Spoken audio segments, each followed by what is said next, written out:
So on a recent trip to Washington, D.C. for an International Franchise Association event, I was at a local bookstore called Kramer Books, and I came upon this book called Franchise. It caught my attention because it was in town for a franchising event. It talks a lot about the reality of franchising and its impact and relationship with the Black community. A lot of what the book talks about provides some really interesting context and really interesting background for anybody in the fast casual restaurant, retail, franchising space. So here are a few of my big highlights from the book, Franchise. Franchising is big business in America because it may be the most American idea in the world. An individual with no formal training or education can become a business owner, maybe even a millionaire, with only an owner's manual and sheer will. An America born in 1945 came into a world with 3,500 fast food outlets. By the time he or she celebrated a 30th birthday, there were 44,000 places to pick up lunch on the go, and most of them were franchises. Today's fast food restaurants are hyper-concentrated in the places that are the poorest and most racially segregated.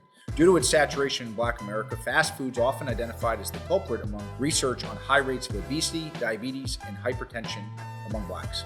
Fast food is a prism for understanding race shifts in the movement for civil rights, the dissemination of Black culture and racial capitalism, the deep connections between the development of modern capitalism and racist subjugation and oppression since the 1960s. The relationship between franchisor and franchisee is like a distorted parent and child bond in which the parent sets the rules and the child pays all the household bills. When McDonald's implemented indoor seating in the midst of the civil rights sit-in activism, many Southern franchisees practiced racial segregation even when other local eateries had abolished the practice. Franchises with ties to profitable corporate brands may have felt less motivated to comply with federal anti-discrimination policies because their parent companies did not demand it, or because they did not feel as beholden to local community challenges.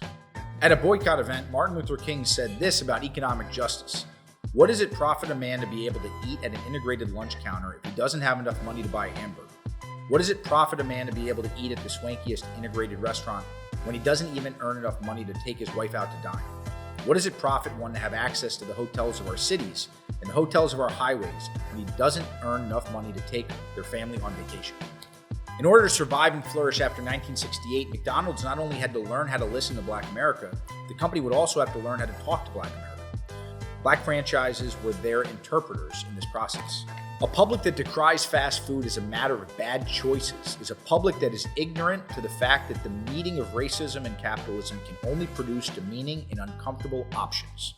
In the ongoing yet still superficial public conversation about fast food, race, and health, we have to remember that our catastrophic disparities are a result of a structural indifference to the depth of Black hunger for everything from nutritious foods to well-compensated jobs to racial justice. Government support for fast food franchising has imperiled Black health, but our social vigilance should take us beyond that. Fast food's multivalent definitions as social scourge, evidence of family decline, and a marker of Blackness are contingent upon who is eating it, where they are eating it, and how often. The fare at an earth-toned Panera franchise or a sleekly designed Starbucks are both fast food products. But due to their price points, their claims about sourcing, and the locations of their establishments, they're not marked as places where parents should not take their children frequently, nor are they targets of criticism about nutrition. This book is concerned with the reasons that places like Ferguson are more likely to get a fast food restaurant rather than direct cash aid to the poor, oversight over the police department, or jobs that pay more than $8.60 per hour after an uprising. The story explains how fast food became Black and why it came to mean so many things to their communities. In order to fully appreciate the origins of our contemporary health crisis, we cannot fixate solely on the food. We have to tell stories about the many functions of capitalism and its ability to satisfy some of our most personal needs while starving our collective present and future. The castigation of eating habits of poor people or the choices they make for their children's meals obscures the origins of those choices. Judging food selections and indulgences assumes that what we eat only has to do with the food. As a business owner, as someone who spends a lot of time exploring the future of work, this book caught my attention for several reasons. One, it's important to understand how our communities are so wrapped around business and the way that business makes such a strong impact on our communities. Fast food and franchise businesses are at the core of the American business model. Franchises make up 6 to 8%, I believe, of all American jobs.